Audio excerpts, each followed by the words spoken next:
Hello, beautiful people. This is Asa Leveaux, and you are now watching, hearing, experiencing Icon Conversations. I am your host again, Asa Leveaux. And if you have no idea what Icon Conversations is about, it is a place where you are able to co-create time and space with iconic individuals who are building their businesses. So this is very entrepreneurial based. The idea from this came as a result of me building the brand House of Icons. So if you know nothing about House of Icons, that is where entrepreneurs are able to imagine, conceive, optimize, and nourish their business aspirations.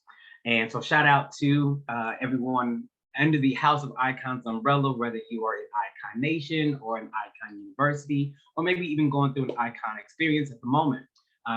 Love you to Reese's Pieces. Thank you for entrusting us. But that's where Icon Conversations came about. I desired to show individuals that were under the umbrella of House of Icons who were desiring their first $10,000, their first $100,000 in business. What does that look like? Because sometimes we think that making your first 10,000, making your first 100,000 looks like a specific thing. So let me be very clear. Sometimes we think that you have to be a straight white man to make 100 grand. Right. And that's not accurate. Sometimes we think that if you are a Black woman making your first $10,000 in business, you have to be a certain way. You have to show up in a certain way. You can't be unique. You can't have your particular secret sauce or your thumbprint on your brand. It has to be quote unquote professional. And that does not always support you in what you're doing. And so that's why Icon Conversations exist. And that's why I am bringing on individuals who can show you that there are so many different ways in order to have an iconic business. So today, we have someone that I have definitely shared social space with, as far as virtual space, for quite some time, and have loved what she has done until this point. And I'm sure that I'm going to love whatever she's done for herself, including her clients. And without further ado, I would like to introduce to you Famira Green. Hello, Miss Green. Hey everybody. I'm so excited to be here. I'm very glad that you're here. So before we get into anything, so you have a business, right? Yes. How are you able to wear such funky glasses if you have a business? Because Is that professional? Listen, because I want to, and it's my business, and they don't even have no lenses. Okay. It's for it's for style only, so it has always been a thing since I started my business. I started out just wearing glasses that fit like my brand colors at first. And it was just something that I just did because I was like, oh, I like how they look on my face. It was something fun. And then what ended up happening was I went live one time without them. And everybody was like, where's your glasses? And so they just became a thing. And so, they still here all these years later. People know me as the one that wears all the crazy funky glasses. I literally have like 10 glasses over here cool. Beside me. So they're always here at any given moment in case I have to hop on a call or on, an interview. And it is what it is. Well, I think they're dope. I dig them extremely. I'm always about, if there's something that can be unique or an identifying thing about a person or brand, I'm with it. Before we get into anything deeper, I do want to know this. So if I were to go back and find little Famira, 6-year-old Famira, what would she want to be when she grew up? So I actually wanted to be a lawyer when I grew up. And I recently was having this conversation. This is so funny that you asked me this question, because I promise you, I literally had this conversation with someone earlier last week. And I was telling them I wanted to be a lawyer because that was the language that I knew. When I was little, I had Barbies, like all the little girls, but my Barbies was never in the house. They were always jet setting, business, boss ladies. They were always on the go. And so for me at that age, the only job that I knew that lets you travel and be a boss was a lawyer. So, and I knew I liked to talk. So I was like, yeah, that's what I want to do. But now fast forward looking at it, I'm like, I'm actually doing what little Famira wanted to do. It's just not in, in the field of law, but that was just my reference point at that age of what a person that traveled and, was making decisions in business and in boardroom type of thing did. So yeah, so that's what it was. So thank you for explaining that, because I too desire to be a lawyer. So I definitely am someone who watched Matlock Yes. growing up, LA Law at my grandma's house. Yes. Like all of those things are real. And I can remember being in school, dressing up in suits, carrying a briefcase because I desired to be a lawyer. Now I'm thinking, wonder what are the reference points like you spoke of? Like, why did I want to become a lawyer? What was it about that attracted it to me? So maybe I am really doing the thing that 6-year-old Asa wanted to do. Yeah. So thank you for that, for sure. Lawyers help people and all that kind of stuff. So that's what I mean. So yeah. Yeah, maybe I wanted to like stand up for people. Yep. Which I'm gonna do that. You're definitely doing that. So with what it is that you do, as a matter of fact, I'm gonna let you explain it, because you have everybody who does things, you have a very you have been able to tell what you do in a very excellent way over the years. You have built that. So for those of us that are co-creating this episode, how do you answer? So what do you do? So I am a community-focused brand coach. And essentially what that means is I help entrepreneurs mainly work with coaches and healers to create community for their brands. So I focus on content, but I also focus on messaging in regards to really standing firmly in your voice. And also understanding it from the standpoint of your divine design. So I do a lot of work in Gene Keys and some human design. Human design was actually built on the foundation of Gene Keys. So Gene Keys goes a little bit deeper, but most people have heard of human design before. And so really utilizing that to kind of tap into people's original blueprint for how they were designed to show up in the world, and allowing them to do that in a very authentic way so that they are attracting not just an audience, but an actual community. So already, just in the statement you said, I've written down 5 things, but I need some more. Yep, already. So the first thing, number 1, with coaches and healers, if I am a coach or a healer, why in the world am I worried about community rather than just being worried about the next customer or the next client? Listen, Asa, I've been trying to tell people for years, the cash is in the community, and it's even more so now. We see a lot of shifting. I've been in business since 2013 in this particular business. I'll say I'm a serial entrepreneur, but this particular business since 2013. And we've seen the guru rise to fame, and we've seen that fall off, where it's no more about the guru followership, and it's more about community leadership. People really need to feel like you care about their result. Like, yes, people pay for result, but they also care for want to know that they're not just a number to you, right? And so when you go into it as I'm just trying to get another customer, people can feel that. And in the world of social media, it makes it even easier for you to kind of weed through it and be like, that vibe feels off. And so it's really the people that I have witnessed, my clients, myself, and just people in general that I've witnessed on this journey who have had some of the most successful brands, it's because they really have cultivated a true community for themselves. So even when they've had to pivot, because we know in all businesses, you end up pivoting, you end up evolving, things shift. Those people, when you have a community, they're along for the ride. They like, what are we doing next? Like, what can you help me with next? People that are more of an audience, that are just there to be entertained or to just siphon information. When you make a pivot, they're like, oh, I don't know what that, I'm not here for that. And they fall off.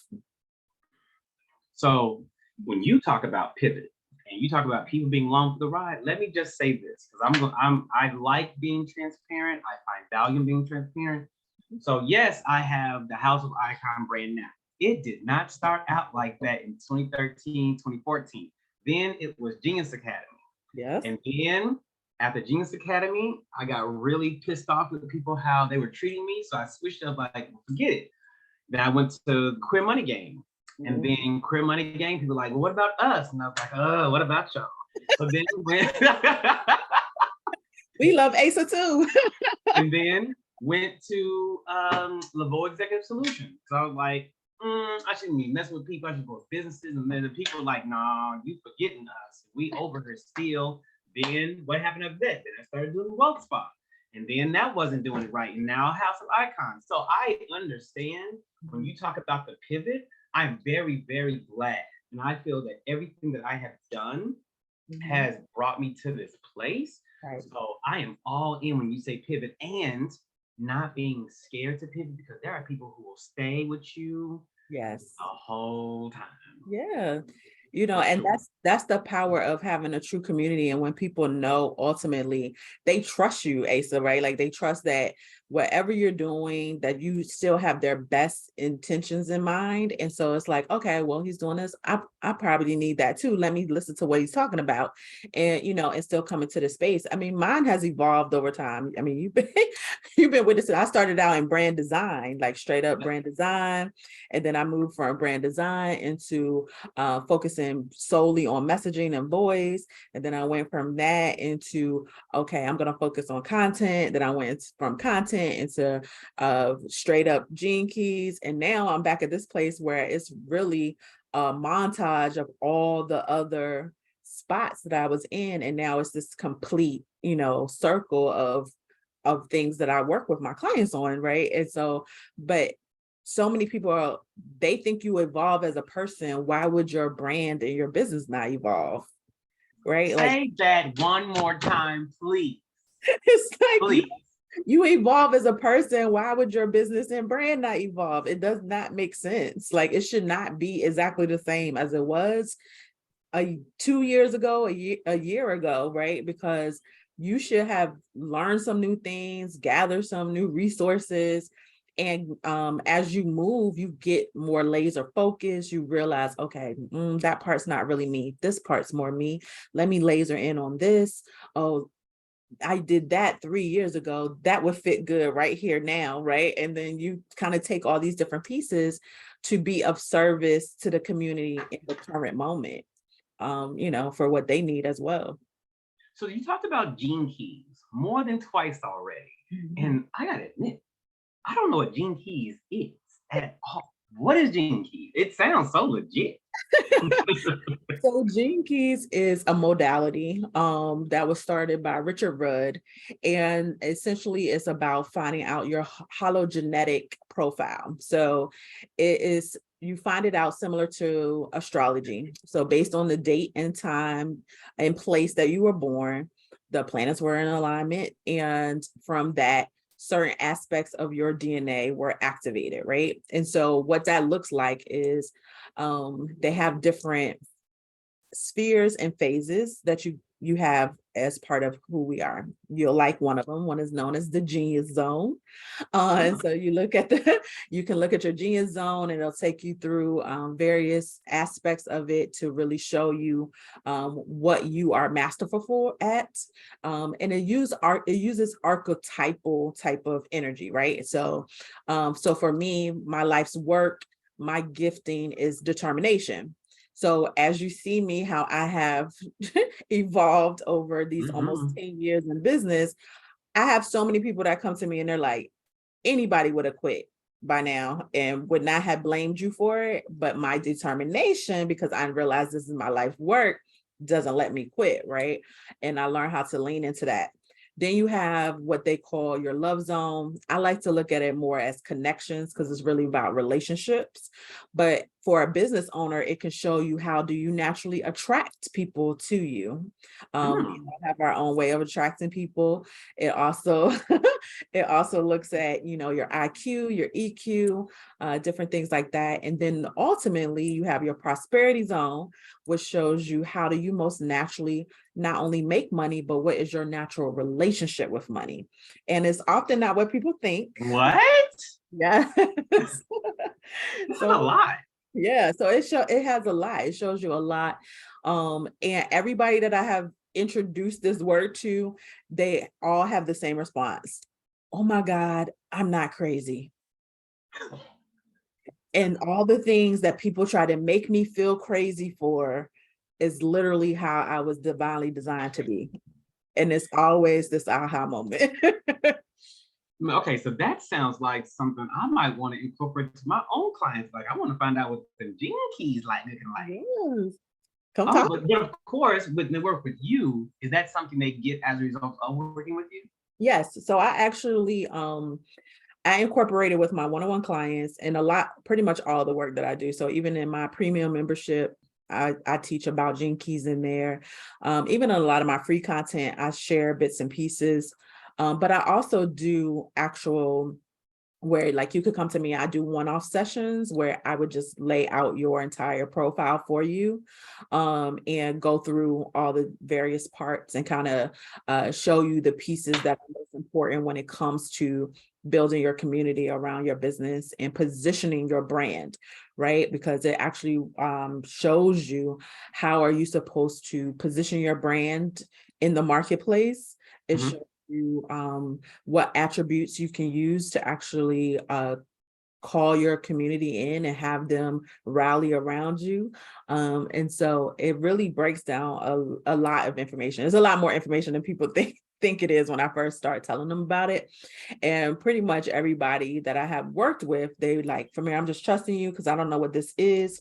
Because unfortunately, as of right now, it's not it's not a lot well spread in the US as much as it is in other countries, but then also not as much among minority communities, right? And so, you know, most of us know more about human design. If we know anything, if we know one of the two, we're going to know human design.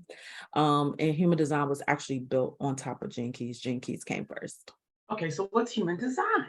Okay.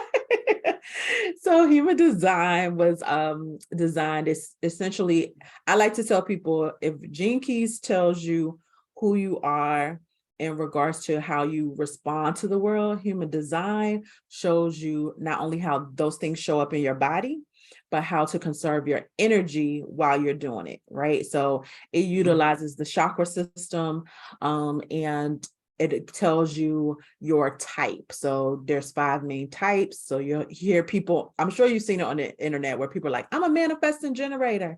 I'm a generator. I'm a projector, a reflector, a manifester, right? Those are the 5 human design types. That's what they're referring to when they say that, and they mean different things, and they have different levels of energy and how they should utilize their energy and making decisions in a way in which they show up in their business.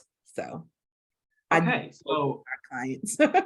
I really enjoy that part of what you do. Because that is you just really educated me and made me aware of some things I had no idea about. Of course, I know about you know, personal assessments. There are so many assessments, but those assessments actually seem like they are an entrepreneur's best friend. They are. For sure. So thank you for letting us know.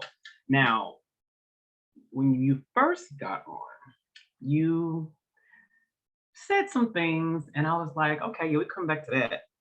You're talking about being a brand coach and helping people with their content and their messaging. Sometimes there are individuals who are brand spanking new, or even some people who have been in for a decade or more, who still don't understand the difference between content and messaging.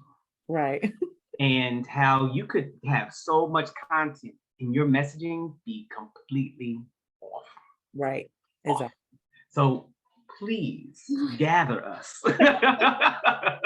So I tell people everything is content. So literally, if you take anything and put it on the internet, you have just put a piece of content on the internet, right? So whether that's a picture that you took, a video that you shot, if you write hi on there, you've literally put a piece of content out, right? Messaging is more of actually having the right conversation with the people that you're trying to reach, right? And so a lot of times your people are putting content out and they're speaking a foreign language. They're not actually speaking the language of the people they desire. And you can tell because one or two things will happen. Either no one will respond because they're like, I don't know what you're talking about and it doesn't make sense. And so it must not be for me.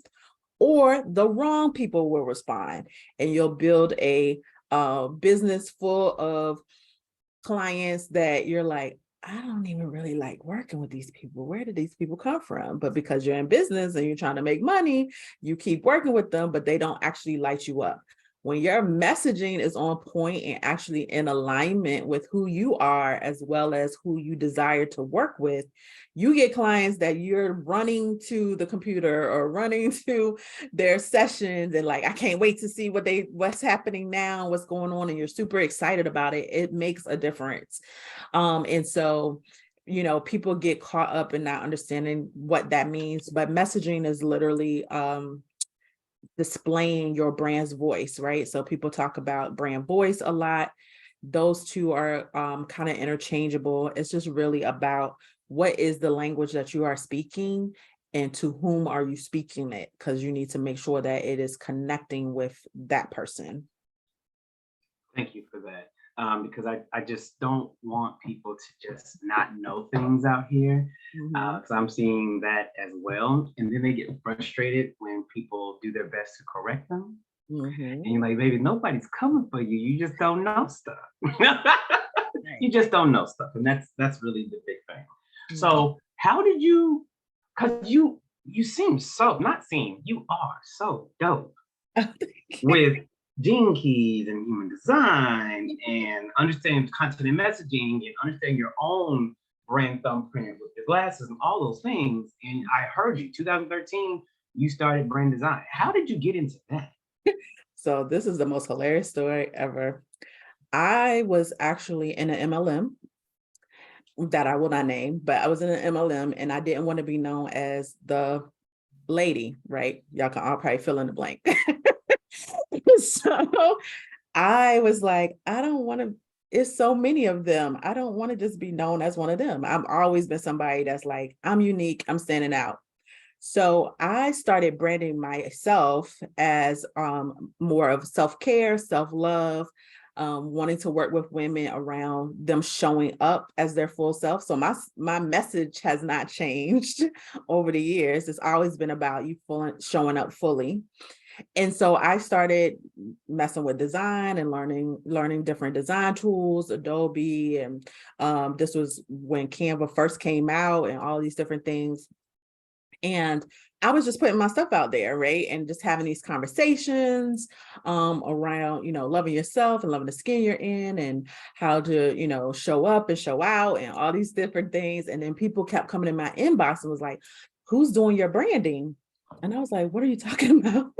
And they were like, who's doing your graphics and, all that stuff. And I was like, I'm doing them. And so then people were like, can you do mine? And so that's literally how it started, honestly, y'all. I was like, okay, sure.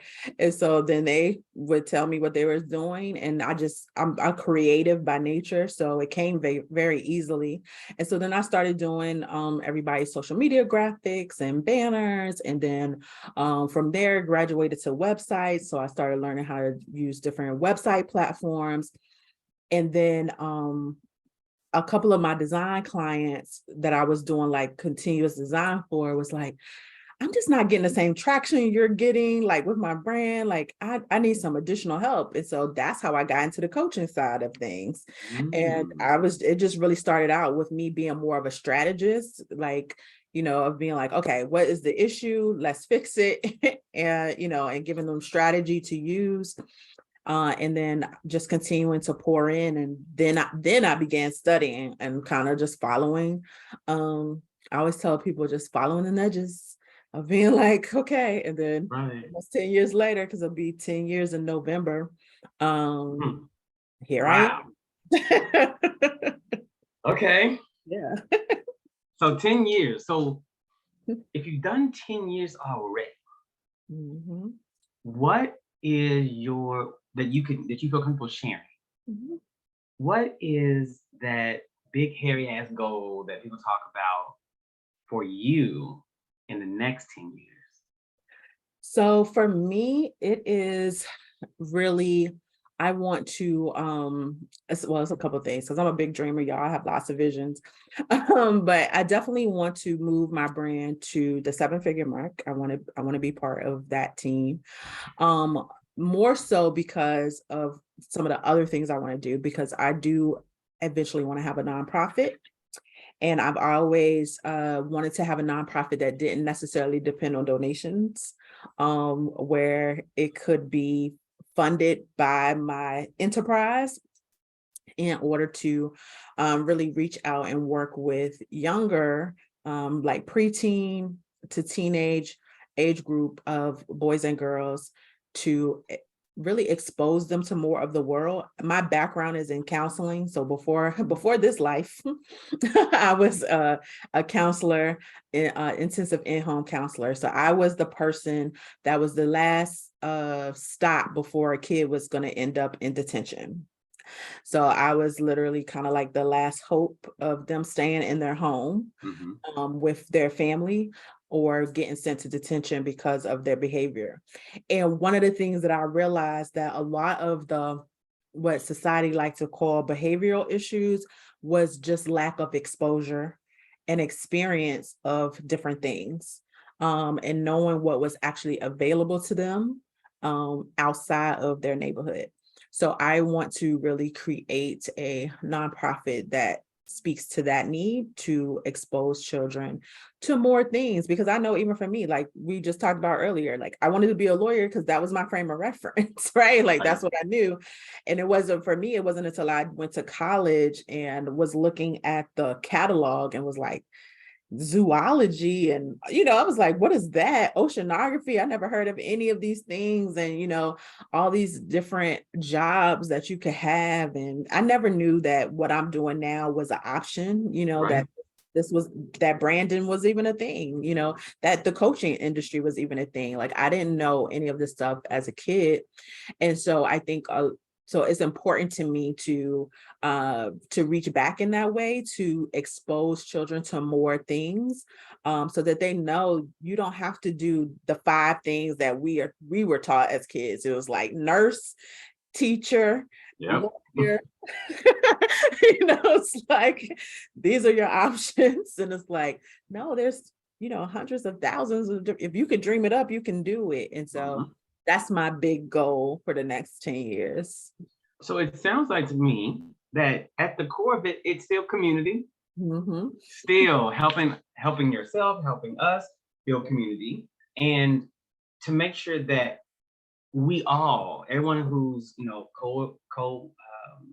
co-creating this experience right now with us, and they are thinking about having a community, Yes. or they don't even realize that they already have a community. Right. That's that part. What are some things that people should consider building out their communities? It could look like some things that maybe we shouldn't be doing that we are doing, or tools to implement to make this easier for us. Because we definitely understand the benefit and the value of it at this point. Yeah. So the first thing though, that I tell everyone is that, so a lot of people deem community as paid spaces. And that's not, I don't agree with that. I'll speak for myself. I don't agree with that, right? So community could be your social media page. That's a community. Them people that are following you, if you are if you are creating that atmosphere. You can very much have an audience of people that are just watching you and want to see what's going on, that are not invested. But there are ways for you to position yourself to actually have your social media even be community based, right? Then of course you can have free communities, you can have paid communities, things of that nature. But the main thing for a community is that you have to have a common goal, right? Like you all have to have something that you are working towards. And I always tell people, and it's not the work that you do, right? Like, so people are not forming a community with Asa because he's going to help them get their business right. No, they are building a community with him because of what his actual, like, plant his flag, I'll die on this hill message is, right? And so I always tell people, start with this first exercise, and that is to ask yourself, if you could only teach one lesson to everyone that you encountered for the rest of your life, what would that one lesson be? Right? And that one lesson is your flag. That's the flag that you're planting in this space. Now, that lesson can show up in a lot of different ways. The way in which you teach that lesson can be so many different things. For me, my lesson is expansion. Anyone that comes into my space, I'm teaching you expansion. I'm expanding how you think. I'm expanding what your perspective is. I'm expanding your knowledge base. I'm expanding your business. I'm expanding your community, whatever it may look like, but it's about expansion for me. I want everybody to leave with more than what they came with when they were in my presence, right? So that is mine. So even when people are like, I can't come up with one thing I want to do, I'm like, write all the things down. And I promise you there's a common thread that goes through all of those things. It's very natural for us, right? And so that's the first thing. So when you can know what that is and communicate that with others, people are on board with me because they know I'm going to be expanded when I'm in her presence. Whatever I need that expansion to look like in this moment, that's why I'm tapping into her services, being in her free communities, different things like that. So you have to be clear on that. And I don't think that that gets enough conversation from people, because we're just taught, know your business, then get people that need what you got and have them rally around you. And that's when you do that, that is not creating true community. That's creating an audience that wants to learn what you're teaching. But if you decide to teach something else, then what? Because they might not want to learn that, right? Like, so, so having that, it makes a difference, because then people start talking one with another. They're able, so then people are having whole side conversations when you're not there. And it's like, people are looking for you. If I don't post, people are in my inbox like, are you all right? What's going on? She hasn't shown up because I have cultivated an experience that people have become accustomed to. And when any type of variation happens, it's noticed because people care, because I care. Right. And so I think that is one of the major things that I always try to leave with people, is to really understand, like, what is your actual purpose? Like, what's your purpose here? And what is the movement that you want people to get on board with when it comes to your business? So I just went through a mini school while you were talking. Because I am the host of this does not mean I need to be checked out. There's a reason why this is called Icon Conversations, so I can learn some stuff too. Yeah. And when you talk about what is the thing that, like, what will you die on? What's that thing like you will plant your flag on? What's that one thing that you could teach forever and always a man? Mm-hmm. It immediately came to me, and it was the awareness of your divinity. I am always doing my absolute best, making sure that people understand, no, you're dope. Like, I need you to know how fire you are. And I don't care if that's at an in-person conference, if it's at 7-Eleven, somebody recognizes me. That happened to me in Tulsa, Oklahoma. This past weekend, my best friend got her PhD, and somebody I was sitting at the table with didn't know this person. And I said my name. She's like, oh, you're Asa Leveaux. And I was like, yeah. And so she started, doing her thing. I was like, no, I'm not dope. We are dope. We are fire. So looking back, yeah, everything that I'm doing now, and that's why I call people icons, Mhm. Yeah. because I listen to Neville Goddard, I listen to Abraham Hicks, and of course they call each other gods because gods create. And since I grew up in a Christian background, both my parents been pastors, everybody doesn't accept that moniker. Yes, I understand. So what is the next best thing to call people? Right. Icon. So I can call you an icon and see your divinity. Yeah. So you just made that really real for me right now. Yeah. Thank you for that. You're welcome. Like, that's why I call people in my space empresses, right? Oh, It's really about an empire. You're oh. in this space, right? Like, so I get it. It's like, but that's the thing, when you, a lot of times we're doing things because it's naturally who we are. Right. We don't sit down and just be like, oh, why am I doing this? Why am I doing that? You're just doing it because that's how you've been created to show up. And so it's very natural, as long as you don't let outside noise and outside,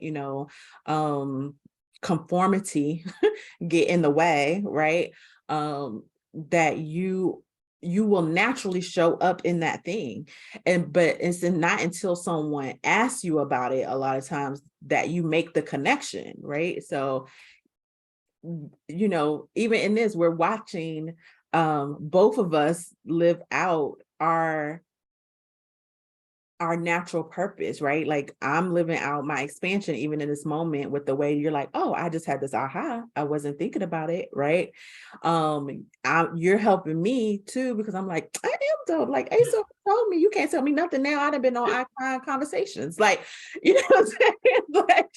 Like, and even just having me to continue to put the pieces together about little Famira versus who I am now, and putting words to what I want to do in the next 10 years. That's iconic, right? That's iconic behavior as well. That's me recognizing my divinity, like, oh, I can't actually speak this thing out loud, because honestly, that's something that I've written. There's very few people that know that. Like, Really? This is the first time that I'm sharing that, like, in a public forum. So, so it's like we're both very naturally living in that space, and that's how most of us are until someone tells us to stop. And usually that stopping comes from when we were little people. Yep. Yeah, I had a lot of stops. I've had lots of little stops along the way, for sure. So when you talk about community and you talk about pivoting, one thing that may come up, because I'm asking, because it came up for me years ago. So like I said, I had created, Genius Academy brand, had a Genius community. Created Queer Money Gang brand, had a Queer Money Gang community. I know how I did it. When someone has pivoted, how are they able to reconcile multiple communities now without being overwhelmed? Right. So most people do like I did, which is not what I recommend, and that's burn everything down. Most people be like, oh, because I'm pivoting, I got to burn all this down and start over. Just like, you really don't have to do that. You just need to show up in this new evolved version, right? You show up in this new evolved version, and you put out a sacred invitation to people of the community. This is where I'm going. You're welcome to go with me. What will naturally happen is that self-selection will happen. Some people will go and some people won't. We often get too caught up in the people that won't go, that we allow the people that won't go to scare us out of making the pivot that we know we're supposed to be making, out of stepping into what has been weighing in our spirit to dive deeper with our work.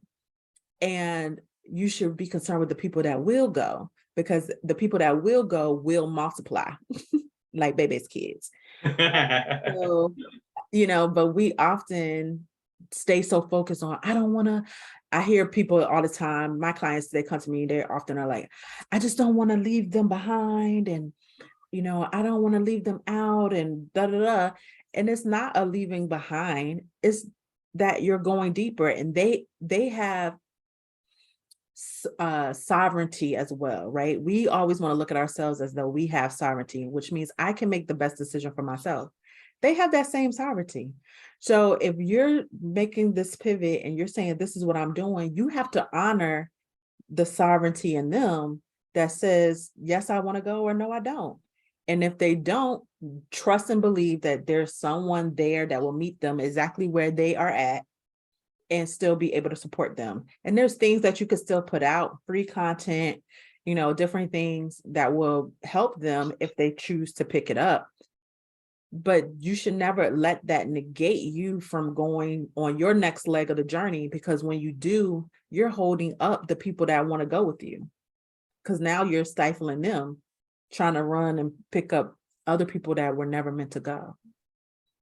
Ain't that it? Picking up people who were never meant to go. That'll preach right there. Because I have done that way too many times, and when that happens, what it has looked like for me is look like regret for me. Mm-hmm. It has looked like refund requests for me. Mm-hmm. It has looked like not being true to what I can honestly do for them. For me, it has looked like all of that. So I overstand. I don't just understand what all of that is about. So I'm going to pivot a little bit, but not much, because I saw that you are able to support. Let me be very clear. You've done a lot of supporting this woman. Lots of good things. As a result of you being on, I now know about Gene Keys, never knew. I know about human design, didn't know. I am sure that there are people that are co-creating the space that didn't really know how to differentiate content versus messaging. I'm pretty sure about that, and not knowing what to do when you have two brands or two communities on what to do. So you've already done well. Like, thank you. Thank you. And I know that you have something that you are allowing people to receive at no cost at the moment. And it's called, I think it's called the only community growth checklist you'll ever need. Is that accurate? That's exactly. Okay. Now, first off, why is it the only community growth checklist that you will ever need? Why is that? Listen, because it is so much in it. So I gave it to my clients first. I have a membership. I gave it to them first. And everybody was like, this thing is 30 pages. Exactly, because it's the only one you're going to ever need. There can't be more. I think about all the things that you need in order to grow your community. You might not need them all at once, but when you need it, it's on the checklist for you to be able to go back and pick that checklist up and be like, okay, I'm ready for this. And it's based on what I consider the 4 fastest ways to build your community. And those are through quizzes, master classes, summits, and 3 to 5 day events.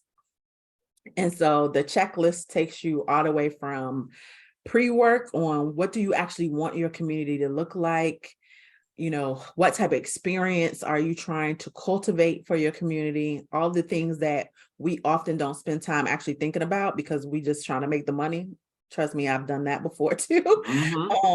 And then you have to go back and start doing this. It's like, no, let's do it from the beginning. So it has the pre-work. It walks you through how to set up, whatever free offers you want to put out into the world. It walks you through what you would need for one of those 4 things, all the way through launch of your offer. So that's why all the way through the launch of the offer. Yes. Yeah, you're giving away a whole lot of stuff, man. It's a whole checklist. I'm not mad at it though. I'm so not mad at it. Anyone that's in Icon Nation, I'm telling you right now, go get it. There is absolutely, I don't believe in competition. I only believe in collaboration. Please go get Famira's checklist ASAP. Yeah, because that sounds unnecessary and something that seemed like it would have supported me when I first got started. Yeah, that's exactly why I made it. Because when I first started, I think, I'll just tell you, like my brand came from an exercise with Lisa Nichols. Literally, it came from an exercise. She was like, what is the one thing that you struggle with? Like, what's your thing that, you don't feel good about yourself? And I was like, oh, that I'm really bad at business. And she's like, well, what's your affirmation? I was like, that I'm a wealthy business genius. And from that affirmation, Genius Academy was born. I Mhm. didn't have nothing in regards to a brand, in regards to community building. I didn't even know anything about community building when I first started Right. at all. Now I'm thinking Most about people it. don't. Most people don't, because the thing about it is, yes, we know we're trying to make businesses and we're not here for hobbies. And so the main focus is normally always what do I have that will make me money? Right. And then once I'm making money, then I'll go back in and then I can do all the other things around, like, what's the experience I want people to have, what do I want it to look like? What do I want to feel like? All of those different things. And to a certain extent, I can concur with that. But in order to make money, you have to have some people to be selling to. You need a community. Yeah. And so I stumbled on community building by accident. And so I made the checklist from that place, because coming on social media, I was on Facebook, I was only friends with my friends and family. Mhm. I was new to online business. Every other business I had had before was not online. So for me, it was like, okay, I'm brand new on the block. I done kind of stumbled into this branding thing. So I'm not necessarily somebody at that point that people's trying to invite to their platforms, because they're like, girl, we don't know you. You ain't proved yourself. I ain't trying to put you Right. in front of my people, right? Type of thing. So for me, the first thing that I did was I started creating summits, because I seen somebody do a summit and I was like, oh, that looks dope. I like having conversations with people. I'm gonna put it together a summit. And one thing that my dad taught me very early that I have held on to my whole life was, don't ever be afraid to ask, Mhm. because if they say no, you didn't have it in the first place, so you didn't lose nothing. But they might just say yes. Nothing. so, so I started putting together summits, and I was just finding people's emails and sending cold emails, like all kind of stuff. This is the vision of what I'm trying to put together, and I would love for you to speak on it. And people were saying yes. And they were like, I love what you're trying to do and what you're creating. And that's how I build my community at first, very fast. I just kept doing summit after summit, summit after summit. And that's how I was able to leverage other people's communities to help grow mine, right? And then from there, learning different things, then started doing, they call them challenges. I don't like calling them challenges because I'm a word person too, Asa. And I'm like, I don't want Yeah, because it's a challenge. right. That's why don't nobody be finishing them, because you already calling it a challenge. No. So I call them 3 to 5 day events or mini courses that I'm putting together. And so I do those, and those built a lot of people fast. You're able to add hundreds people to your list, and you could do that very organically, or then of course Mhm. if you put some money behind it with ads, I mean, it go crazy, right? so True. so utilizing those things, so I really built the checklist from the standpoint of like, what did from 2013 Famira need that would have made it even better for her if she would have understood and wasn't just kind of like out here just kind of doing her thing and figuring out and let's make it happen. I so get it. so that's where the next 30 pages later.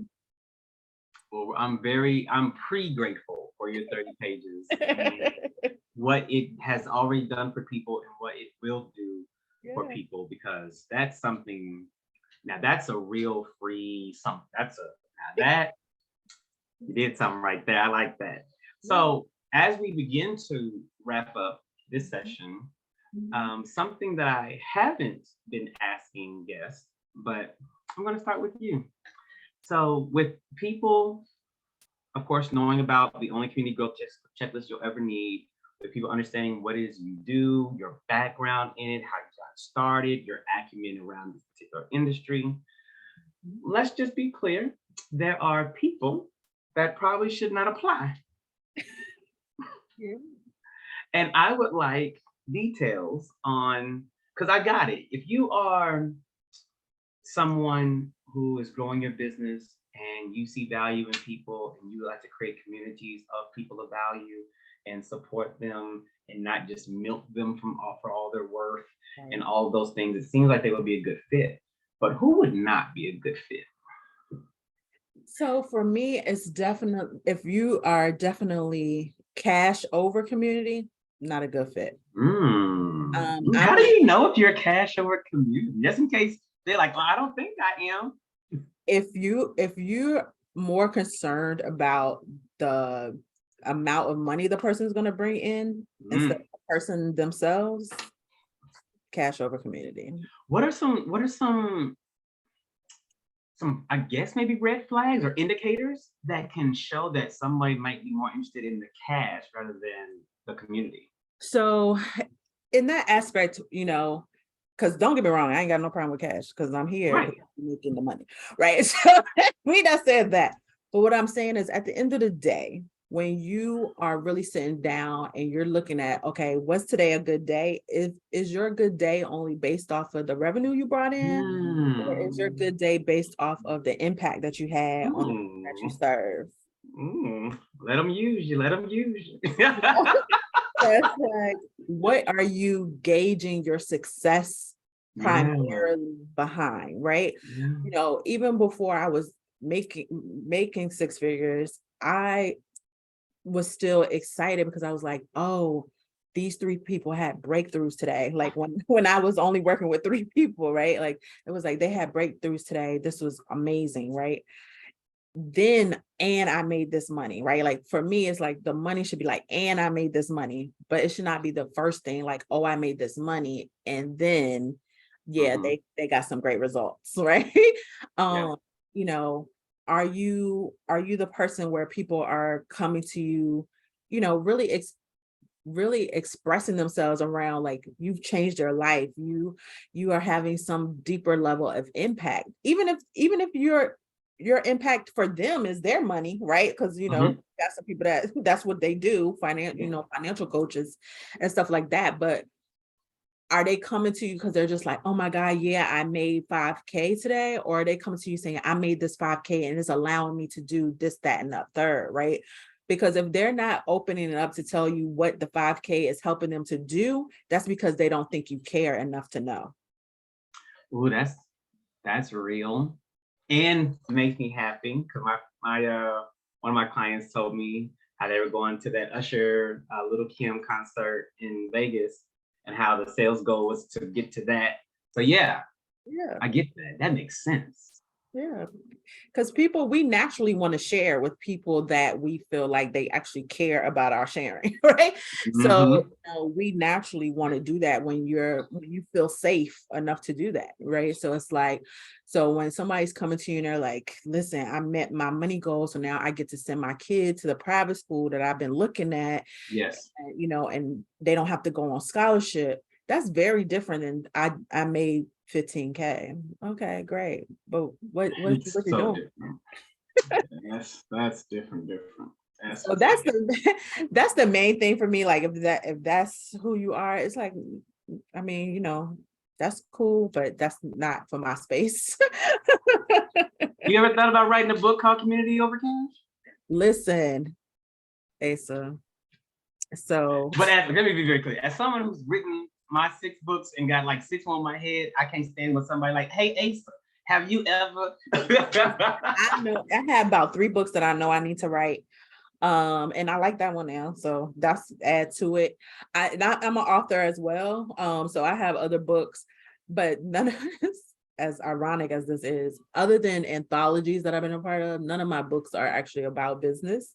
And I know that I need to write some business books. So thank you for bringing it back to the forefront, Asa. Well, I mean, I have 6 books now. How many are about business? A balance. 1, and that's not even a true 1. It's more like productivity, lifestyle. It's really not like business. Yeah. I will say the one I'm working on now that'll be, and matter of fact, after this, I'll share this with you via DM. I'll DM you the cover that we just got back for it. Okay. But yeah, I would love to see a book from you called Community Over Cash. I would, or at least a video series. That's listen. Okay, you give here. Asa has given me homework. And I'm going to accept that homework. And so it may start out as a video series. Okay. And then go from there. But yeah. I'm just saying, I would like that. I would. Well, I know at the end of the day, if you would like it, it's probably some other people out here that would like it too. Because it's a pattern interrupt just to say those words together. Mm-hmm. Community over cash, like I know she playing. Right. Especially to business owners, they probably like, whatever, girl. Exactly. So, Famira, it has been great having you on. I have enjoyed this. I was feeling woozy from some experiences I was having about 24, 48 hours ago, and you have not made me think about any of those feelings while I've been on with you. So thank you for showing up in your authentic, transparent way. And you've made a great experience for all of us involved, and would love to have you back anytime you want to. I would love to come back. So much more we could talk about. I've enjoyed this as well. You know, it's always funny because I'm used to being on the other side, being the one hosting, and people don't talk enough about. People always talk about having lame guests, right? That was, ain't that it? You're having to like pull teeth to get the conversation going, but people don't never be talking about having lame hosts. Yes, like where you like, okay, well, what is we talking right about? So we just gonna sit here for a whole break of silence, like right. So this has been great. I have enjoyed being here. I just want to say thank you, because I always tell people I never take it for granted. People allowing me to be on their platform and being in front of their communities, because you know that is a sacred space that people allow you to share with them. So thank you so much for having me. Most welcome, and most welcome. And where can they find you besides, of course, getting that free resource, the only community growth checklist you'll ever need, which everyone is in the show notes. So where else can they find you? I am on all social media at I am Famira. I hang out mostly on Instagram, and then Facebook would be second, but mostly on Instagram. If you have any questions, please hit me in my DMs. I'm not one of those people that's like, stay on my DMs. Just come with respect. Yes. But you can definitely hit me on my DMs if you have questions about anything that I talked about today. I have no problem sharing with you. And my website is www.yourbrilliancecode.com. So you can check me out there as well. And yeah. Sounds good. So thank you for, again, coming. For those of you who have stayed, thank you for co-creating this space with us. Please know that you can get access to this particular episode on houseoficons.co. All of our streaming platforms are there, regardless of where you are consuming this now. You can go to houseoficons.co. You can also go to iconnation.co and join the Icon Nation. It's a no-cost community, and that's where you can see this interview in its native format, because the Icon Nation gets it first. So that's where that is. And as always, I am Asa Leveaux. Dreams and radical blessings. Bye.